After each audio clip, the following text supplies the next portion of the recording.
বাংলাদেশের টেকনাফ থেকে তেতুলিয়া, রূপসা থেকে পাথুরিয়া, তামাবিল থেকে বাংলা পাট পর্যন্ত প্রতিটি ঘরে ঘরে ইসলামী ছাত্র শিবিরের জনশক্তি তৈরি হয়েছে।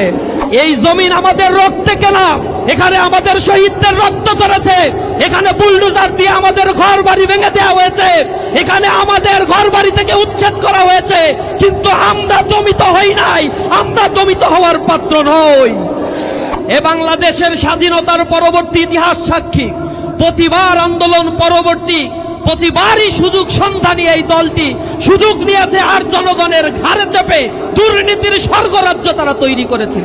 উষার দুয়ারে হানি আঘাত, আমরা আনিব রাঙা প্রভাত, আমরা টুটাবো তিমির রাত, বাধার বিন্ধ্যাচল। আর এক সন্ত্রাসী গোষ্ঠী এখন আবার কোরআনের বিরুদ্ধে নব্য ফ্যাসিবাদের প্রতিধ্বনি হয়ে তাদের জন্ম বাংলাদেশে হচ্ছে, আমরা দেখতে পাচ্ছি।